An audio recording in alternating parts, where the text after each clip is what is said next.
Hey everybody, I'm Joey and today I'll show you how to make Big Tasty Steak Rub. It's a simple way to savor the flavor on lean steaks and roasts. So follow me and let's turn up the tasty. Cause I'm at my prime. Hey, whoa, yeah. Hey, whoa. I'm at my hey, whoa. I'm at my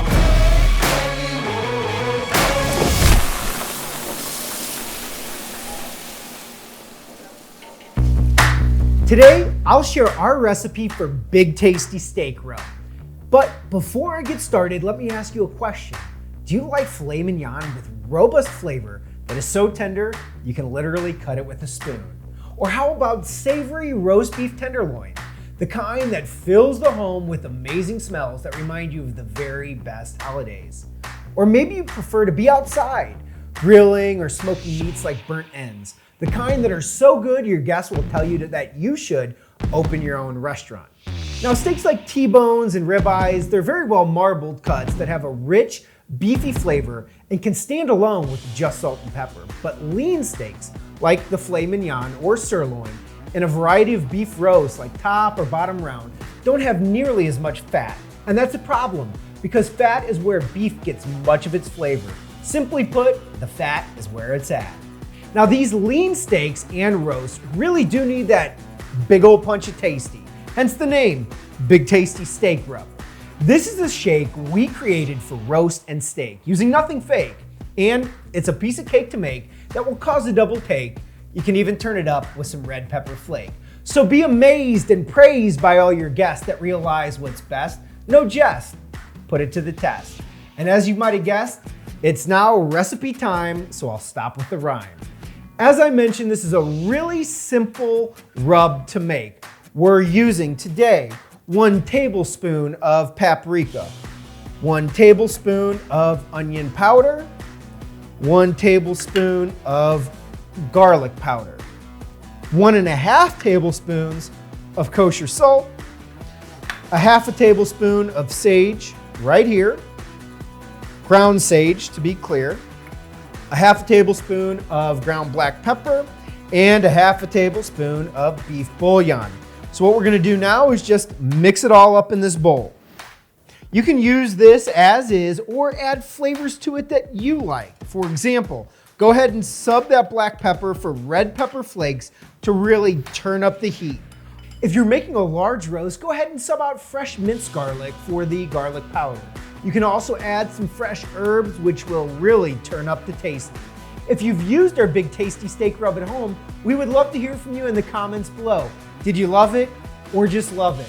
Either way, let us know. We'd love to hear from you. We get a lot of requests to purchase our rubs, but they're not for sale. Why? Because we're giving it away for free right here in this video. The only thing it will cost you is that you take a moment to like our video, or even better, subscribe to our channel. It's really the smallest thing you can do that has the biggest impact on our team so that we can keep on cooking meat made easy. Now, if you've watched our videos before, you know that's what we're all about. And nothing is easier than making this simple rub right at home. Now stick around, because right after this, we've included all of our recipes that use Big Tasty Steak Rub, so you don't have to go looking for them.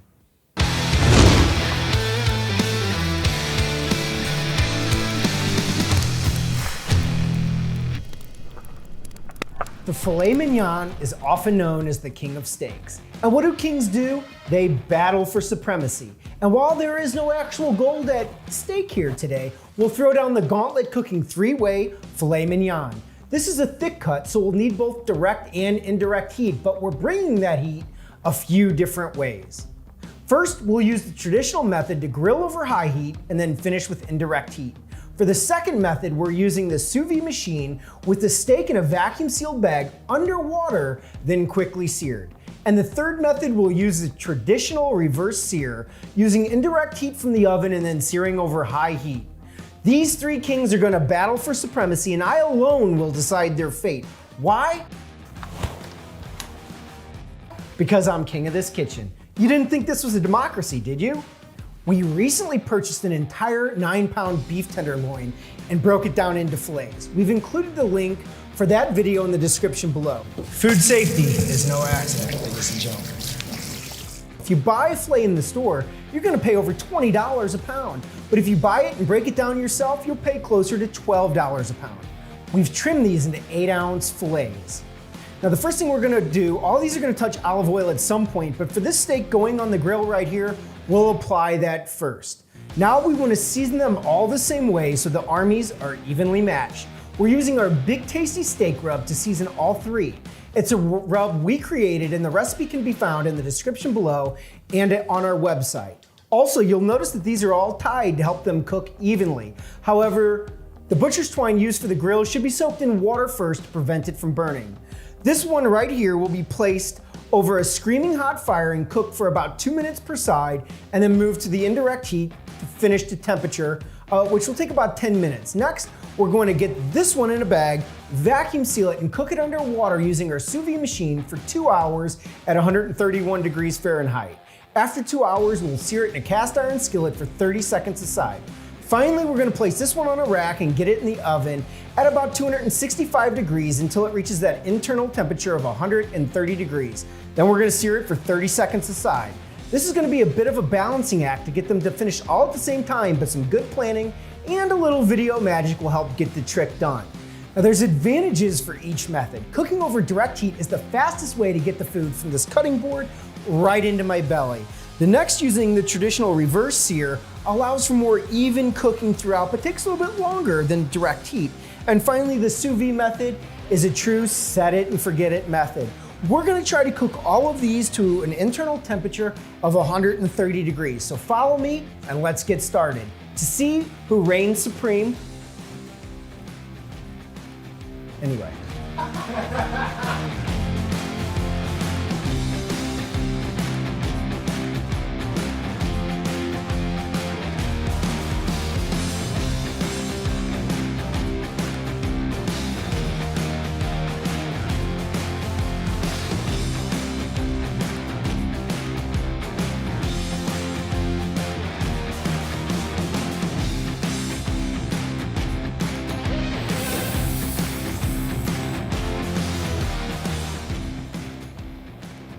Salud. We're almost done. We have the one on the grill done. We're just gonna drop these two here in for 30 seconds. As you can see, 30 seconds per side. As you can see, I'm enjoying a nice cold brew. Nothing goes better with a steak than one of these bad boys.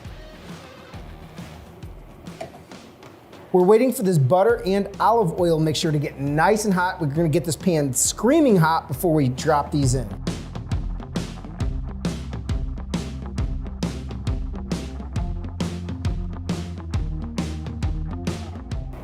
Okay. This is the reverse sear going in right here. And this is our sous vide going in right here. I got my timer going so I know when it's cooked for 30 seconds per side. These are already cooked to temperature on the interior, so we're just doing this step to bring that nice color, that nice Maillard effect to the exterior of these steaks, make them real nice and pretty.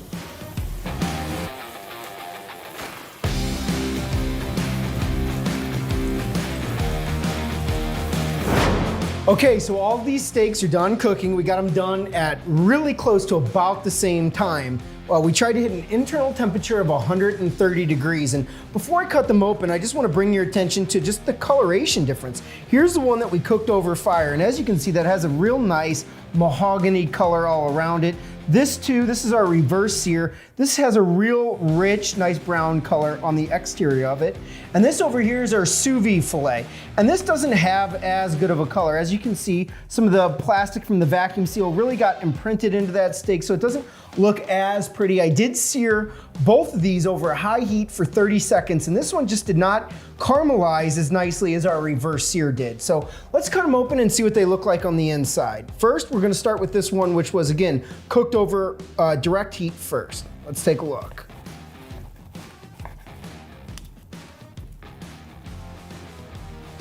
Look at that, we have some really nice color on that. That one looks fantastic. So before I test these, we're gonna cut into all three of them. Let's take a look here.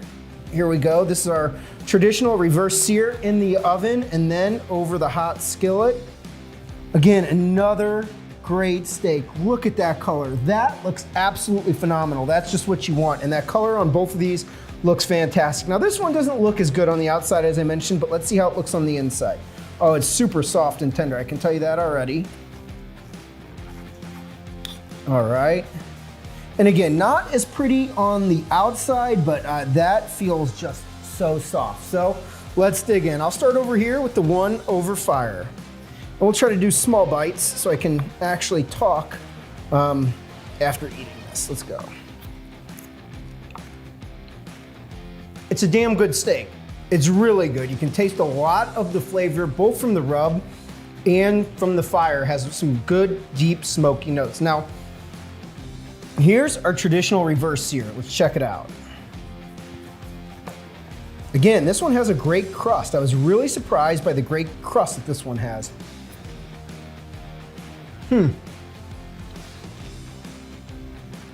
No one's gonna complain about either one of these steaks. These are two phenomenal steaks. You gotta remember, we're dealing with the kings here. And as long as you don't overcook them, they're gonna be tender and tasty. I think one thing I wanna bring your attention to is you'll notice this one is a little bit more done around the exterior. That would be expected when you're cooking over fire. It's gonna get the exterior a little bit more done. And as you can see, this one's more pink end to end. And you'll see the same is true with this one. Now this one took over 2 hours to cook. It doesn't look as good on the outside, but let's see how it tastes. All right, that's gonna be too big. Let's cut that in half. Wow. The sous vide is the most tender. I mean, we're dealing with some tender steaks here, and even among the tender steaks, this one wins. I think the one over fire wins on absolute flavor profile. I think the fire and the reverse sear are pretty closely tied when it comes to look, but when it comes to tenderness, absolutely, our sous vide wins. So it's really hard to pick a champion here. If I had to, I'm gonna go with the old fire seared steak. It's quick. This took about 15 minutes to get cooked all the way through, as opposed to 2 hours over here. Again, the nice thing about this is that you can really set it and forget it. I mean, that's the really beautiful thing. You don't have to worry about an internal temperature. So even though this one is not the most tender, I'm gonna crown our direct roast, our direct seared, and then indirect cooked filet mignon. I'm gonna crown that king of this tournament. So, whether it's the big game, backyard barbecue, or any event involving family and friends, food is usually involved. You need to have that go-to steak recipe that can feed a lot of people without crushing your bank account. Well, this is it. This is your answer. Some call it kebabs, some call it skewers, but today we call it steak on a stick. The key to this recipe begins with buying the right steak. Now, there's a few cuts that will work really well, including sirloin, flank, skirt, and hanger steak. Today we're using flank steak. It's economical, it's versatile, and when it's cooked right, it can be tender. And tenderness is important. So what is flank steak? Well, it's delicious, and that's all you really need to know. If you're looking to know a little bit more, I'll tell you that in America, this cut is also known as London broil. Flank steak is also used widely in Asian fare as well. Flank steak is actually very similar to skirt steak, but I'm using flank steak here today because it's just easier to find at my local grocer. Flank steak is a long, flat cut, which is normally sold chopped into smaller pieces as shown. And yes, if you can believe it, this is a smaller piece. The actual flank steak is much longer than what's shown here. It has a fairly distinctive look with these long, lean fibers that run through it from end to end. It has a deep, rich, beefy flavor and absorbs marinades really well. But be careful, because it does not have a lot of fat or marbling, it can become chewy if it's not cut and cooked properly. But don't worry, if you follow our directions, you'll be the MVP of your next party. As a matter of fact, the first step you need to follow is just soaking your sticks. These have been in water for about 20 minutes, which will prevent them from burning and charring when they're on the grill. Once that's done, you're ready to slice the steak. Do you see these long fibers running end to end across the steak? Well, this is known as the grain. And this is very important because when you cut the steak, you do not want to cut with the grain. That will result in a steak which is chewy. It's very important to cut against the grain to promote tenderness and flavor. So now we're ready to cut. And what I'm going to do is I'm going to slice the steak into strips which are about 1 inch wide. Now here's a tip. You always want to cut cool steak. It's very important. It will help promote a clean cut and retain the juices. You can even throw it in the freezer for an hour and 15 minutes before you're ready to slice. But we're just gonna do this for the entire steak. Go down, cutting it into strips about an inch wide. And it's very important, you want to do this before you season the steak. If you try to season your steak first and then do this step, it will be a little bit messy. Just gonna cut this into 1-inch strips all the way down until we're completely finished. Now that the steak is cut, we're ready for the skewers. What you'll do is grab a skewer right out of the water and then just run it through the steak end to end.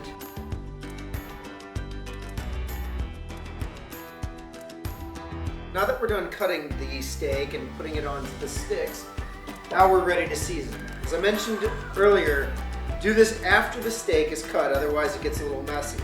The good news is this is a really easy seasoning. Now I know that there's a lot of homemade and store-bought marinades, but go ahead and use whatever works for you. But I really like something simple, so I'm going to use this olive oil and just thoroughly coat it over the meat. Make sure that the oil thoroughly coats each piece of steak on all sides, and really you can just do that by moving these around within the pan. And once you have the oil thoroughly coating each piece, you're ready to put some Big Tasty steak rub on there. This is a steak rub that we've created and you can find by clicking the link on your screen now. It's really easy to make and it's created using commonly found in many kitchens. Go ahead and sprinkle that over the top.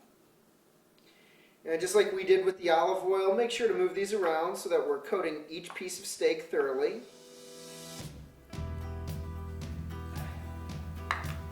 Now they're seasoned and ready for the grill. Follow me. We'll be cooking these on a kettle grill today, which has already been heating for about 20 minutes, but a gas grill works fine also. The real key is the temperature.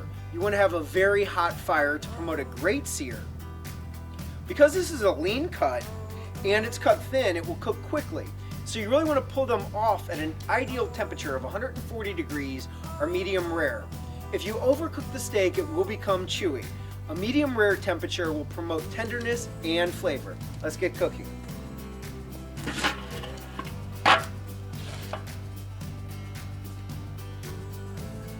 I just set these down right over the hottest part of the grill.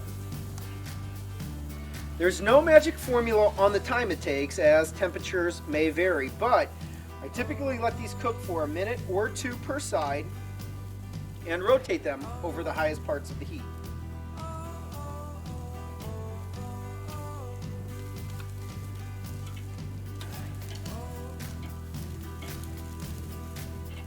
Because these are cut into strips, you can rotate them at least 4 times to get each side. There's no need to put the lid on with these unless the fire gets really out of control.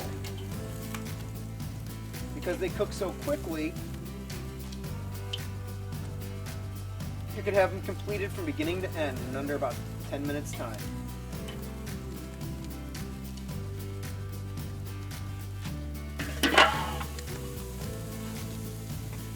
These have been cooking for about 8 minutes now, so we're gonna pull them off, take them inside, and let them cool for a few minutes.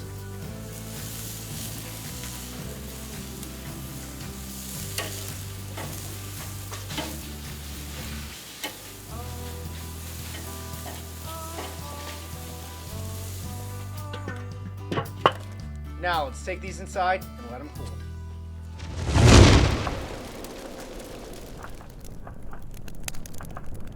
I've been eating eggs for nearly 40 years. Scrambled, fried, sunny side up, sunny side down, poached, omelets, hard boiled, you name it, I've had it and you probably have too. The one thing that the egg lacks is flavor. They're bland and that's the bad news. The good news is that it pairs well with a variety of flavor profiles and can be used as a blank canvas to turn up the tasty. But again, more bad news here because despite their versatility, most people only use salt and pepper for seasoning, and S&P is the lazy man's option. Throw a dash on in the morning, eat your bland eggs, call it a day, and head out for another boring day at the office. But not me. No, sir, I won't be satisfied with the status quo. I want to set myself free from the shackles of mediocrity, and I want to free you too. But before we get to the eggs, let's start with this steak. There's a lot of videos out there showing you a huge steak with 2 eggs, and that's not really practical if you're feeding people or if you're actually looking to stay awake after breakfast. Now, we recently published a video showing you how to break down an entire beef tenderloin. When you watch that video, you'll see that there are several petite fillets that come from the trimming. Now, these petite fillets really are little giants, so to speak, and they're perfect for steak and eggs. They're lean and just so tender. And if you don't have filet, well, just use another tender steak. Cut it into strips about a 1/2 inch thick, fajita style, for smaller portions and quicker cooking. But now let's get to the seasoning. The first thing we're gonna do is season these steaks with a Big Tasty steak rub. It's a simple rub we created ourselves using common ingredients found in most kitchens, probably yours too. We've included the link in the description below. We wanna get these seasoned thoroughly on both sides.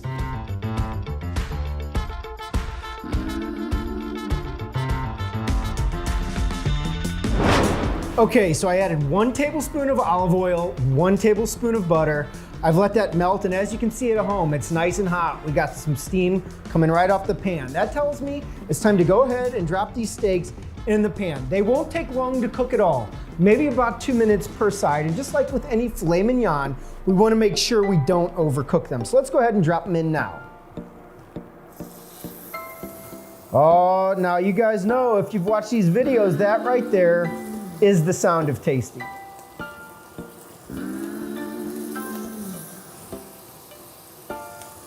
And we have a couple different size fillets. I mean, these are just really petite fillets left over from the trimmings of our full beef tenderloin. And I mention that because they're all a little bit different shapes and sizes. You may have to pull 1 or 2 of them off before the other ones are done. So now that we got those in there, we're gonna let those cook. Now, if I were making this at home without making a video, I'd actually be doing the steak and the eggs at the same time. But for ease of filming, I'm gonna go ahead and get these cooked all the way through first, and then we'll jump over and I'll show you how to make some change your life eggs.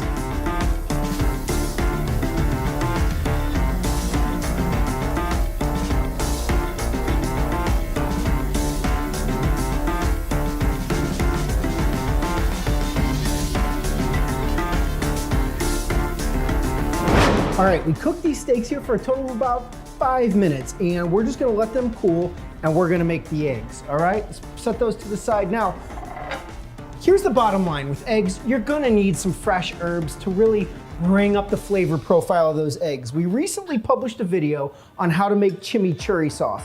It's a flavorful sauce with a little bit of a quirky name, but we've included a link in the description below. This is absolutely necessary to create really flavorful eggs. And if you do this, you'll become the CEO of your company and you'll be wallpapering your house in $100 bills every weekend, I promise. So let's go ahead and get started on these eggs. We already got this heating up just a little bit, but the first thing I like to do is just get a little bit of salted butter and just get it in there, let it melt down a little bit, all right? Now, what we're gonna do is we're gonna wait. I'm only using 1 side of the pan, so that's all I'm gonna butter.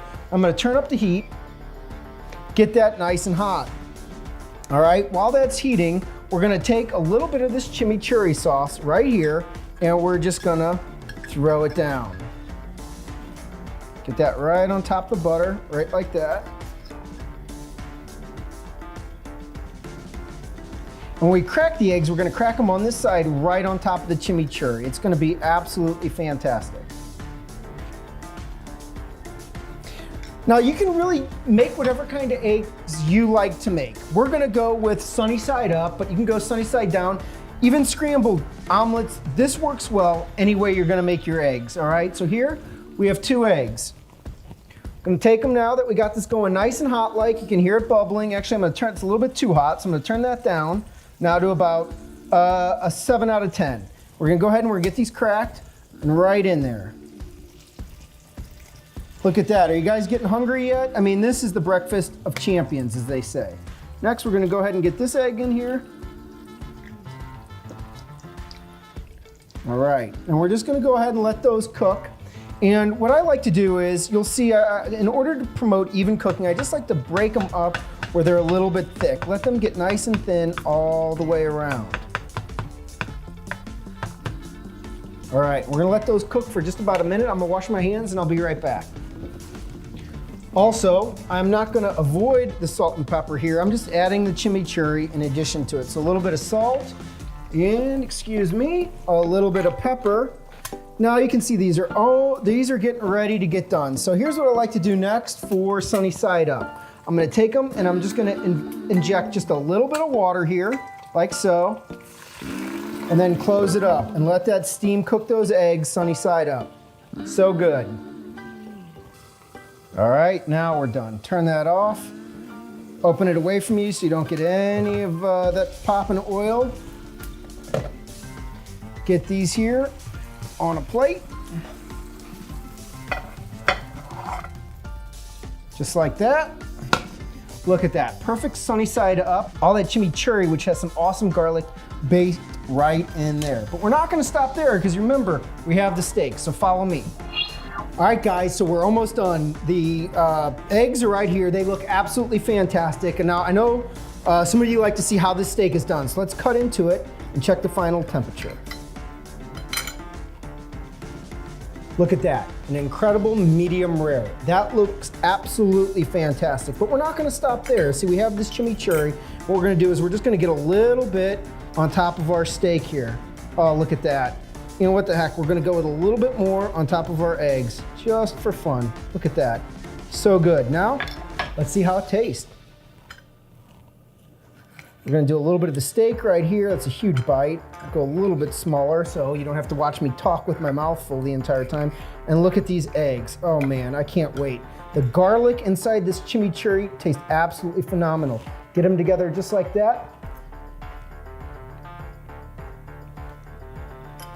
Wow.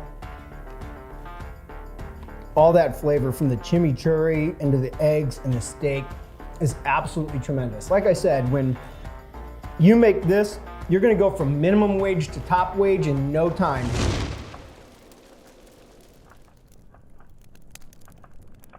Today, we're combining one of the most desirable cuts of beef available, the filet mignon, with one of the most versatile pans in the kitchen, the cast iron skillet. The cast iron is so versatile because it can be used on any number of heat sources, everything from the campfire to the grill to the stove into the oven. And as a matter of fact, we'll be using both the stove and the oven to cook this steak perfectly today. As I've said before, if you don't already own a cast iron skillet, well, you should pause this video right now and go buy one from our store at redmeatlover.com. You'll be glad you did. If you don't know what a filet mignon is, well, you've really been missing out. It's one of the most tender steaks available, like melt in your mouth tender. It's so tender, the filet comes from a larger cut known as the tenderloin, which is a pretty creative name, right? It's also a very lean steak. There's not a lot of fat or marbling, but remember, that's where steak gets its flavor. So if you buy this steak at a restaurant, it's not uncommon to see it served with a sauce or gravy to promote some additional flavor. If you buy it at the store like I did, it's not uncommon to see the steak wrapped in bacon like it is right here. And that bacon fat will help promote some additional flavor as this steak cooks. We've talked about the filet mignon before in our porterhouse video. As you'll remember, the filet portion comprises one side of a porterhouse or a T-bone steak. This side right here. As a matter of fact, the only difference between a porterhouse and a T-bone steak is that the porterhouse has a noticeably larger filet portion. This filet mignon is simply this part of the steak cut away from the bone. Now, before we get started, there's a couple other tips to remember about cooking your steak. The one I say every single video, be sure to let your steak rest for at least 20 to 30 minutes at room temperature prior to cooking. And guys, this is such an easy step, it literally takes no work. There's no reason why you should skip it. Allowing your steak to rest will promote an evenly cooked steak that will provide more predictable and consistent results every time you cook. The other thing is about seasoning. Today, we're gonna go ahead and season this steak with our Big Tasty Steak Rub. Our Big Tasty Steak Rub is a simple combination of spices commonly found in most kitchens, including garlic and onion powder, kosher salt, coarse ground pepper, some paprika, and even some beef bouillon, which will promote some additional flavor as this steak cooks. Not only will it add some additional flavor, but this seasoning will help promote a brown, crusted, and tasty exterior as this steak sears in the cast iron skillet. So now that we've explained what the filet mignon is, we're ready to cook. The very first thing you need to do is preheat your oven to 435 degrees and let that achieve temperature before starting anything else. As I said, we're gonna use both the cast iron on the stove, and then we're gonna transfer it to the oven to let it cook. The next thing that you need to do is add a tablespoon of oil to your pan and let that get nice and hot. If you bought your steak bacon wrapped as I did, what you can do is you can remove the bacon and let it cook first, and then use the remaining lard that's in there to sear the steak in that instead of using the oil. Either way, I don't cook my steak with the bacon on, and the reason I don't is because I like crispy bacon. I've tried cooking this enough with the bacon on to know that it will just never get crispy. So what I'm going to do is I'm going to cook the bacon first. I'm actually going to reserve that bacon to make a compound butter for the steak, which I'll show you in a different video. Let's get started. All right, while this bacon is cooking, I'm going to go ahead and season the steak. First of all, there's no need for this toothpick anymore now that the bacon is in the skillet. And next, we're just going to go ahead and season this liberally on both sides. Again, the seasoning, a liberal seasoning, will help promote a nice brown, crusted, and tasty exterior as this steak cooks. We want to go ahead and leave all that awesome bacon grease in the pan because we're going to use that to help sear the steak, add some additional flavor as it cooks. Now we're ready to drop the steak.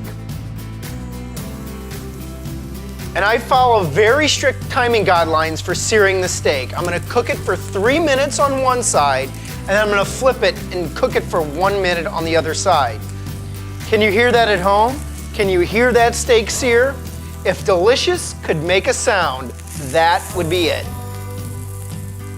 All right, the steak is cooked on this side for 3 minutes, so I'm gonna flip it now and let it cook on the other side for just 1 minute. Look at that great, crusted, tasty exterior on that steak. That's gonna provide some nice crunch once we bite into it. Now that the steak is seared on this side for 1 minute, I'm gonna go ahead and take this pan and transfer it over to the oven, where again, I have this oven heating at 435 degrees. We've placed that steak in the middle rack, and we're gonna allow it to cook in there for about another 6 or 8 minutes. As I mentioned earlier, there's absolutely no need to flip the steak as it cooks. So why are we using the oven today? Well, while we're cooking a filet, this method works well for any thick cut steak, any steak that's 1.5 inches thick or greater. The reason we can't just cook it on the stovetop is because of the thickness.